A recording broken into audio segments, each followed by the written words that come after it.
अस्सलाम वालेकुम नाज़रीन, आप मेरा यूट्यूब चैनल देख रहे हैं। सोहराब बरकत आपसे मुखातिब है। तमाम तर तारीफ़ें नबी आखिरुज़्ज़मान पर, जो वजह तख्लीक़ कायनात हैं, जिनकी वजह से आप हैं, जिनकी वजह से मैं हूँ। माली टब्बर की अगवाकारियों पर बातचीत करेंगे। चीखो पुकार का सिलसिला जारी है। शिकस्तों पे शिकस्त होती जा रही हैं। जो नैरेटिव है वो बिक नहीं रहा, लोग बात सुन नहीं रहे और लोग मुकम्मल तौर पर इन्हें 2 नंबर गैंग का हिस्सा करार दे रहे हैं। लोग अदाकारा को उसके रोल के ऊपर लान तान कर रहे हैं। वो चीखें पुकार कर रही है, शीशे में मुंह नहीं अपना देख सकती।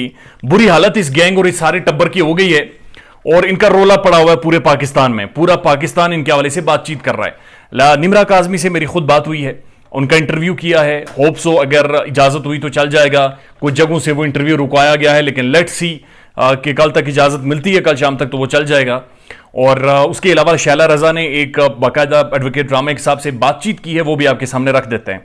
इंटरव्यू में मुझे वाज़े तौर पर निमरा काज़मी ये कह रही हैं कि जो वालदा हैं शाहरुख की, जिस लड़के के लिए वो अपना घर छोड़कर गई थी, उनकी जो वालदा हैं उन्होंने बड़ा क्लियर और वाज़े तौर पर शुरू में बड़े मेरे साथ स्वीट रही, बड़ी शानदार तरीके से रही, लेकिन जब जब उन्हें यह पता चलता गया कि ये उनका बेटा इस सारे मामले से निकल आया है, उसके ऊपर मीडिया बातचीत नहीं कर रहा, तो उनका रवैया भयानक हो गया, खौफनाक हो गया। और वो कहती हैं कि इस हद तक खौफनाक हो गया कि उन्होंने अपने बच्चे के सामने 2 ऑप्शंस रखे, या मेरे साथ रहो या अपनी बुड्ढी के साथ रहो, यानी कि अपनी बीवी के साथ रहो। और मैं चूंकि घर छोड़कर आई थी, मेरे पास कोई रास्ता नहीं बचा था, मीडिया सारा मेरे ऊपर क्रिटिसाइज कर रहा था, मेरे पेरेंट्स नाराज थे, तो बड़ी मुश्किल हो गई थी मेरे लिए।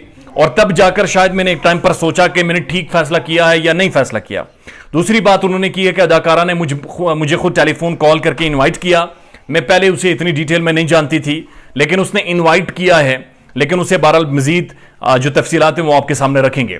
जब निमरा काज़मी खुद ये कह रही है कि उसकी जो शाहरुख की वालदा है उनका रवैया ये था, और वो स्वीट तब तक थी कि जब तक उसका बेटा इस सारे केस में बरी नहीं हो जाता, जब तक उसे जमानतें नहीं मिल जाती या मामला सेटल नहीं हो जाते। और उसके बाद उनका यह कहना है कि आखिरी टाइम उन्होंने बेटे के सामने यह बात रखी कि या तुमने मुझे चूज करना है या उन्हें चूज करना है। बेटा चूंकि इनके साथ नहीं गया, तो इसका मतलब क्लियर है कि उसने अपनी वालदा के स्टांस को चूज किया है। दूसरी तरफ शैला रज़ा जो कह रही हैं, उन्होंने बड़ा क्लियर कहा कि जब मैं निमरा काज़मी से मिली हूं और मैंने निमरा काज़मी से यह बात पूछी कि तुम कैसे कराची से वहां तक शाहरुख के घर तक पहुंची, तो निमरा काज़मी ने कहा कि मैंने अपने घर से टैक्सी ली और टैक्सी लेकर मैं बस स्टैंड पर गई और बस स्टैंड से मैं वहां पर पहुंची। तो शैला रज़ा कहती हैं कि जब मैंने जाकर निमरा काज़मी से यह पूछा कि उस बस स्टैंड का नाम क्या था, तो निमरा काज़मी ये कह रही है मुझे उस बस स्टैंड का नाम नहीं पता। मैंने उससे पूछा टैक्सी वाला दिखता कैसे था, तो उसने कहा कि मुझे नहीं याद कि टैक्सी वाला दिखता कैसे था। अब ये 2400 किलोमीटर 2200 किलोमीटर सफर की बात हो रही है और वो कह रही है ना टैक्सी वाले का पता था ना बस स्टैंड का पता था। और जब मेहदी अली काज़मी की बेटी को आप देखते हैं तो उन्होंने भी बड़ा क्लियर कहा था, मेहदी अली काज़मी ने मुझे खुद कहा था कि मेरी बेटी का इंटरव्यू कोई अनबाइस साफी करे और उससे सिर्फ वो ये बात पूछ ले कि मेरे घर से लेकर जो नजदीकी स्टोर है उस स्टोर का नाम क्या है या उसका रास्ता कौन सा जाता है, तो फिर भी मैं किसी बात पर यकीन कर लूं। लेकिन मेरी बेटी को इतना नहीं पता था कि घर की जो गली से बाहर निकलते हैं जो वहां पर स्टोर है, करियाना स्टोर है, वो कौन चलाता है या उसका नाम क्या है। यानी वो बिल्कुल बाहर नहीं जाती थी और मोस्टली घर में रहती थी। और चूंकि ये बच्चियां थी 13-13, 14-14 साल इनकी उम्र थी, तो इन्हें वाज़े तौर पर वर्गलाया है।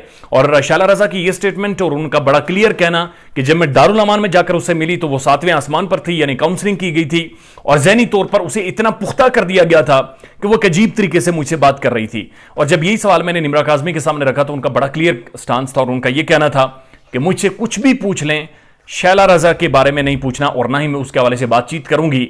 और यह बड़ा दिलचस्प केस बन गया है। और इकरारुल हसन और शैला रज़ा दोनों ये कह रही हैं कि निमरा को चूंकि गैंग की रियलाइजेशन हो गई थी, चूंकि ये पता चल गया था कि लड़का मंशियात फरोश है, इसलिए वो भाग कर गई है और उन्होंने बड़ा क्लियर स्टांस ले लिया है।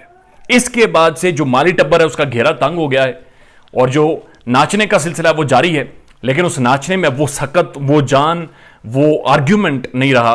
अब सिर्फ वही वाली बात है कि ना तो नौमन तेल होगा ना दिए जलेंगे, लेकिन राधा नाचेगी। ख्याल रखिएगा अपना। अल्लाह हाफिज़।